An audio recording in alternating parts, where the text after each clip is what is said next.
Hello everyone and welcome back to the channel. तो ये हम लोग का 6th लेक्चर जिसमें हम पढ़ने वाले हैं इक्विलिब्रियम के बारे में। ठीक है, तो चलो स्टार्ट करते हैं।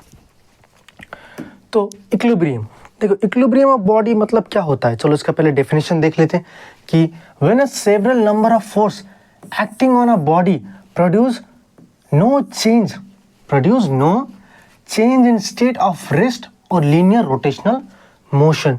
मतलब एक बॉडी में बहुत सारा फोर्स लग रहा है भाई, एक बॉडी में बहुत सारा फोर्स लग रहा है पर उसमें कुछ चेंज नहीं आ रहा है। अरे सर ये कैसा वाला चेंज होगा? अरे भाई लीनियर रोटेशनल या वो रेस्ट में होता। अगर मान लो ये एक बॉडी है, क्या है? बॉडी है भाई, ठीक है। अब इसमें तुम क्या लगा रहे हो? फोर्स लगा रहे हो इधर से, ठीक है। अब तुम और तुम्हारा दोस्त खेल रहे हैं इसके साथ और तुम इधर से फोर्स लगा रहे हो, इधर से मान लो 10 न्यूटन का फोर्स लगा रहे हो, इधर से ऐसे करके तुम 10 न्यूटन का फोर्स लगा रहे हो और तुम्हारा दोस्त इधर से 10 न्यूटन का फोर्स लगा रहा है। तुम ही बोलो कुछ होगा इसमें?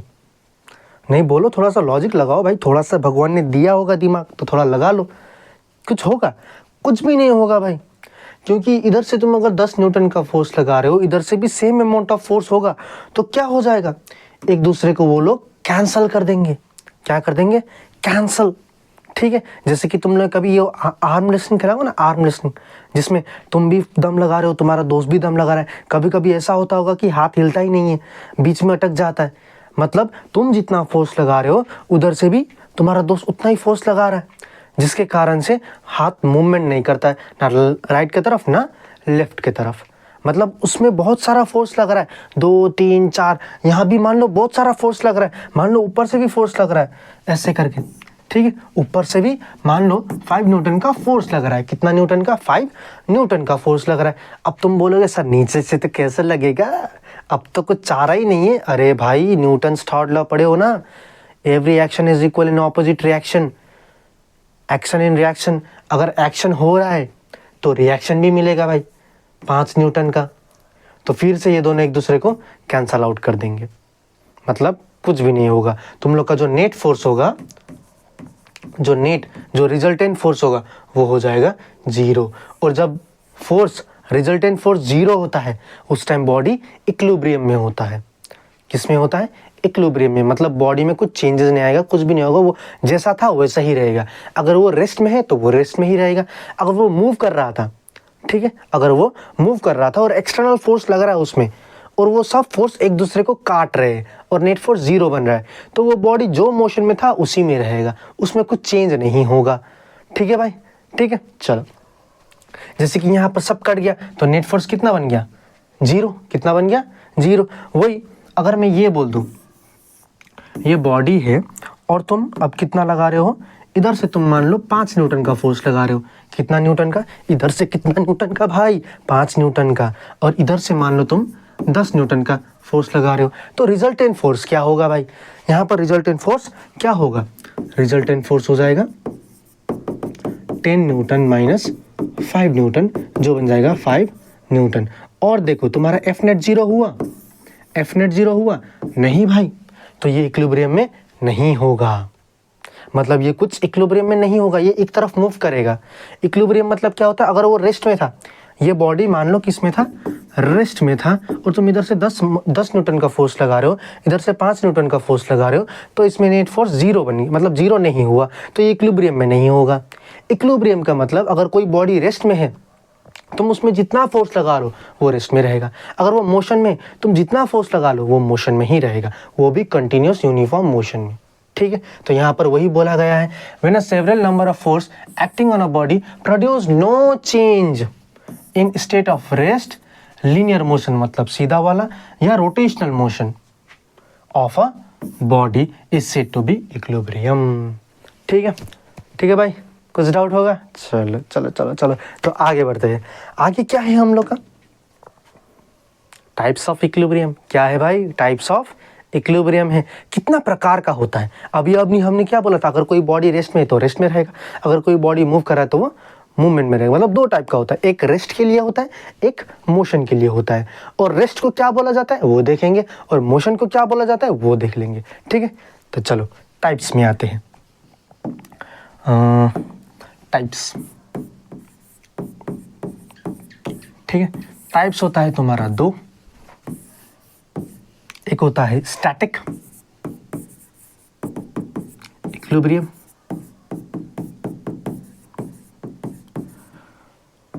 ठीक है, और एक होता है डायनामिक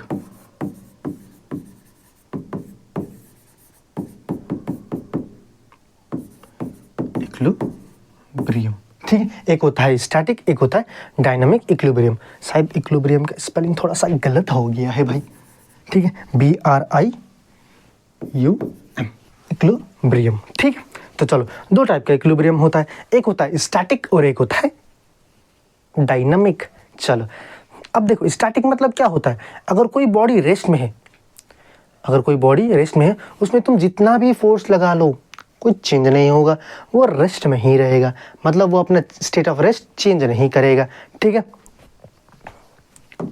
तो हम क्या लिखेंगे, when a body remain in state of rest under, मतलब when a body remain in a state of rest, कोई बॉडी रेस्ट में है, किस में है, रेस्ट में है, अंडर इन्फ्लुएंस, हम क्या लिखेंगे, इन्फ्लुएंस, भाई इंग्लिश पढ़ाएंगे भाई, English, influence of so many forces, नहीं भाई सेवरल फोर्सेस लिखेंगे,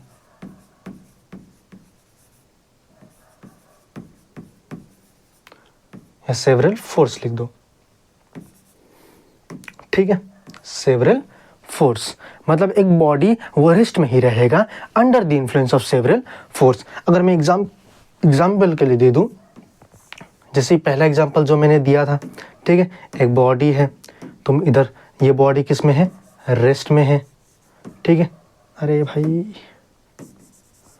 किस में है, रेस्ट में है, और तुम्हारा दोस्त इधर से 5 न्यूटन और तुम इधर से 5 न्यूटन का फोर्स लगा रहे हो, तो ये क्या हो जाएगा, एक दूसरे को क्या करोगे भाई, क्या करोगे, कैंसल आउट, क्या कर दोगे, कैंसल आउट, जिसके कारण से उसमें कुछ चेंज नहीं होगा, ठीक है। तो वो किस में होगा, रेस्ट में ही होगा, ठीक है। अब डायनामिक में क्या होता है, किस में, डायनामिक में, अरे भाई सब एक ही इंक क्यों उठा रहा हूँ भाई मैं, अलग अलग ले लो भाई, अलग अलग गीत। चलो देखो, डायनामिक इक्विलिब्रियम मतलब क्या होता है, अगर कोई बॉडी कांस्टेंट मोशन में है, मान लो मैं 30 किलोमीटर ऐसे मोशन में चल रहा हूँ, यूनिफॉर्म मोशन, कांस्टेंट मोशन, या कुछ मोशन में हूँ मैं, ठीक है, मोशन में चल रहा हूँ, मेरे इधर से आंधी तूफान सब आ रहा है, इधर से भी आंधी तूफान, मुझको सब एकदम कायनात रोकने की कोशिश कर रहे हैं, मुझको पूरा कायनात मुझको रोकने की कोशिश कर, पर मैं नहीं रुकूंगा, पर मैं नहीं रुकूंगा, मैं चलता जाऊंगा चलता जाऊंगा चलता जाऊंगा जब तक मैं अपने लक्ष्य में ना पहुंच जाऊं, तो उसे बोला जाता है डायनामिक इक्विलिब्रियम। मतलब तुम मुझको जितना रोकने की कोशिश करो, जितना फोर्स लगाना है लगा लो, मैं नहीं रुकूंगा, ठीक है, तो उसे बोलते हैं डायनामिक इक्विलिब्रियम। तो यहाँ इसका डेफिनेशन क्या होगा, when a body remain in a motion, in a motion, when a body remain in a motion under the influence of several forces, या फोर्स, अरे भाई फोर्सेस क्यों हो गया, फोर्स, ठीक है, several force, under the influence of several force, मतलब बहुत सारा फोर्स जब उसको ऐड कर रहा है पर भी उसको कुछ फर्क नहीं पड़ रहा है, बोला जाए मुझको फर्क नहीं पड़ता, वो डायलॉग सुने होंगे। तो यहाँ भी मान लो एक बॉडी मोशन कर रहा है, किस में है, मोशन में है, किस में है, मोशन में है, और तुम उसमें बहुत सारा फोर्स लगा रहे हो, मान लो इधर से हवा लगा रहा है, इधर से तुम रोकने की कोशिश कर रहे हो, पर ये रुक नहीं रहा है।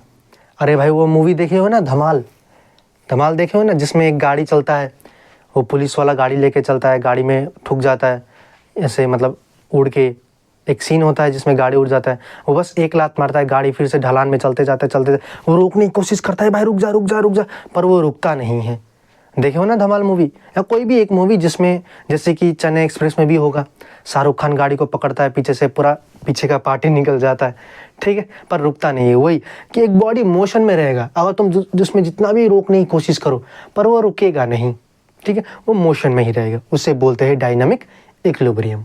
चलो ठीक है, तो अब आगे बढ़ते हैं। अब आगे क्या है, कंडीशन फॉर इक्विलिब्रियम, मतलब क्या मतलब क्या, कब हम बोलेंगे कोई बॉडी इक्विलिब्रियम में है, कब बोलेंगे, ठीक है, जब बॉडी रेस्ट में होगा तभी बोलेंगे, जब बॉडी मोशन में होगा तभी नहीं, कब, पहला है तुम्हारा resultant of all the forces acting on a body should be 0। मैंने कब से, मैं स्टार्टिंग ऑफ द लेक्चर से बोल रहा हूँ, एफ नेट कितना होना चाहिए 0, रिजल्टेंट फोर्स कितना होना चाहिए 0। मान लो मैं इधर हूँ, तुम मुझको इधर से खींच रहे हो, कोई और तुम्हारा दोस्त मुझको इधर से खींच रहा है, तुम जितना फोर्स से खींच रहे हो ये भी उतना ही फोर्स से खींच रहा है, तो कुछ फर्क पड़ेगा, कुछ नहीं पड़ेगा, मैं बीच में रहूँगा। टग ऑफ वार खेले हो, टग ऑफ वार नहीं खेले तो खेलना भाई, कभी पंजाबी खेले होगे, मैं स्टार्टिंग में बोला था आर्म रेसलिंग, अगर दोनों तरफ से इक्वल फोर्स लग रहा है तो कुछ चेंज नहीं होगा, क्योंकि जो फोर्स तुम लगा रहे हो और उधर से जो फोर्स लग रहा है वो दोनों एक दूसरे को कैंसल आउट कर देंगे, ठीक है। जैसे कि ये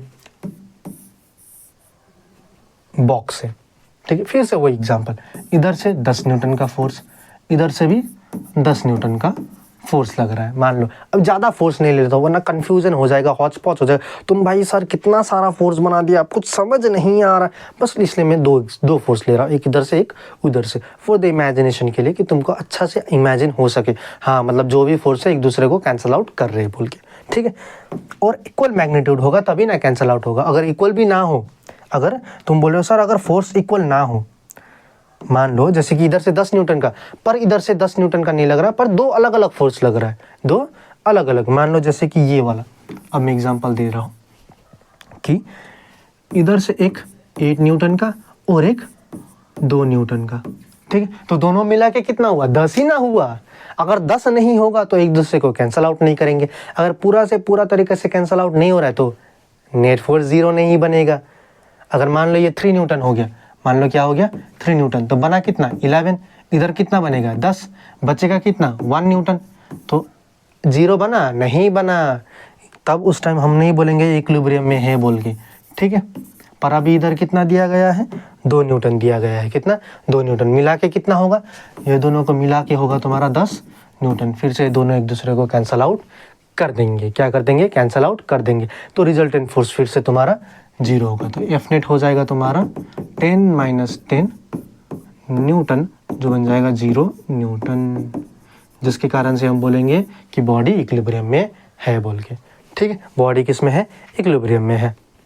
अब दूसरा, ये वाला तुमने एकदम रियल लाइफ में भी देखा होगा, कभी भाई चिकन विकन के दुकान में गए होगे, या कोई बाजार गए होगे वेजिटेबल, जिसमें से सड़क के कोना में या कोई थोड़ा सा मार्केट स्पेस, अभी तो कहाँ देखे होगे, अभी तो तुम लोग ब्लिंकिट, जोमेटो, ठीक है, जियो मार्ट, अब कहाँ से देखोगे तराजू नहीं देखे होगे, तराजू भी आजकल तुम वीडियो में देखते होगे, ठीक है, रील्स में से स्क्रॉल करते करते, चलो पर भी समझाने की कोशिश करूँगा कि the sum of anti clockwise movement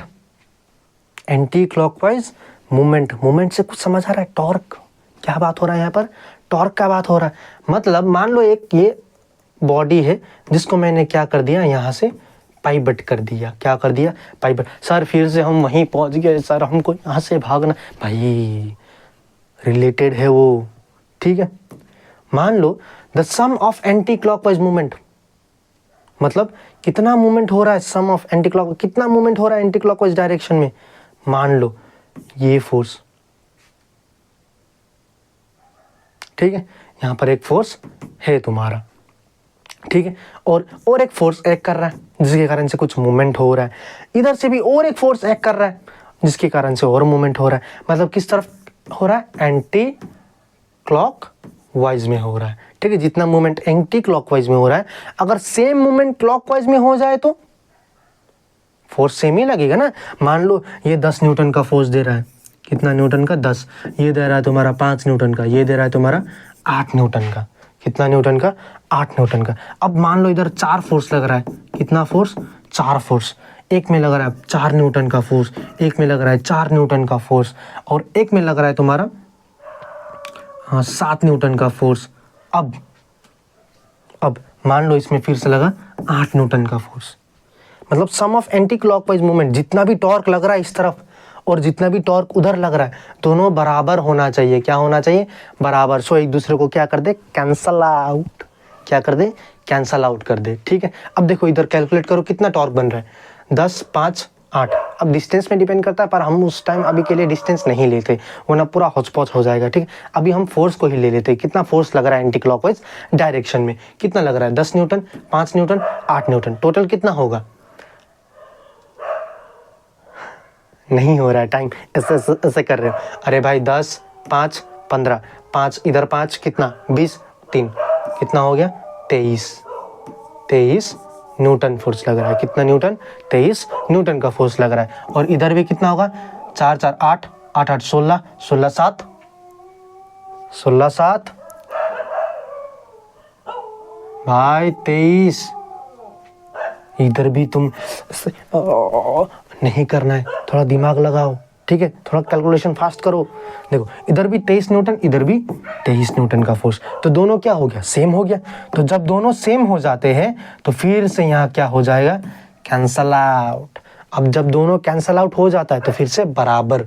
sir कुछ समझ नहीं आया, 23, 8। देखो सिंपल एग्जांपल, तराजू है मान लो, या मान लो ऐसा तराजू ही मान लेते हैं। ठीक है, क्या है, तराजू है। ठीक है, अब मान लो इधर तुमने 1 kg चिकन रखा है। सर चिकन तो फेवरेट है हम लोग का। चलो इधर 1 kg तुमने चिकन लगा दिया है। ठीक है, और उधर तुमने मान लो 1 kg का स्टोन लगा दिया है। कितना लगा दिया, 1 kg का स्टोन लगा दिया। तो दोनों में क्या रिजल्टेंट होगा, चलो बताओ। सर वो बैलेंस हो जाएगा। क्या हो जाएगा, बैलेंस। क्या हो जाएगा, बैलेंस हो जाएगा, बराबर में रह जाएगा, ऐसे हो जाएगा सर। हाँ क्यों, क्योंकि इधर एंटी क्लॉकवाइज डायरेक्शन में जितना फोर्स लग रहा है उतना ही तुम्हारा क्लॉकवाइज डायरेक्शन में लग रहा है, उतना ही टॉर्क क्लॉकवाइज में लग रहा है, उतना ही टॉर्क एंटी क्लॉकवाइज में लग रहा है, जिसके कारण से क्या हो जाएगा, फिर से एक दूसरे को कैंसल आउट कर देंगे, जिसके कारण से ये इक्विलिब्रियम में हो जाएगा। अब जब ये दोनों एक दूसरे को कैंसल आउट कर देंगे तो एफ नेट कितना हो जाएगा, 0। कितना हो जाएगा, 0। ठीक है, कितना हो जाएगा, 0 हो जाएगा एफ नेट, जिसके कारण से ये क्या हो जाएगा, इक्विलिब्रियम में आ जाएगा। चलो अब शायद आगे क्या है, अब आगे देखो आगे क्या है हम लोग का, according to the principle movement of equilibrium. अब ये जो प्रिंसिपल ऑफ मूवमेंट है, प्रिंसिपल ऑफ मूवमेंट, इसका जो भी है ये क्या है, ये बोल रहा है कि according to the principle of movement, इसके अकॉर्डिंग अगर हम चले, जो कि हमने अभी पढ़ा इक्विलिब्रियम के बारे में, तो सम ऑफ एंटी क्लॉकवाइज मूवमेंट वो बराबर होना चाहिए सम ऑफ क्लॉकवाइज मूवमेंट। मतलब जितना टॉर्क एंटी क्लॉकवाइज में लग रहा है उतना ही टॉर्क क्लॉकवाइज में लगना चाहिए। कब, जब बॉडी इक्विलिब्रियम में हो। जब बॉडी इक्विलिब्रियम में हो, जैसे कि ये वाला स्टेट में, जब बॉडी क्या हो, इक्विलिब्रियम में हो, मतलब जितना फोर्स एंटी क्लॉकवाइज में लग रहा है उतना ही फोर्स क्या लगना चाहिए, एंटी क्लॉकवाइज में, सो दैट वो क्या, अरे भाई वो क्या होना चाहिए, बैलेंस आउट होना चाहिए। क्या होना चाहिए, बैलेंस आउट। ठीक है, तो हम लिखेंगे सम ऑफ, एक फॉर्मूला मिलेगा हमको, sum of anti clockwise movement is equal to sum of clockwise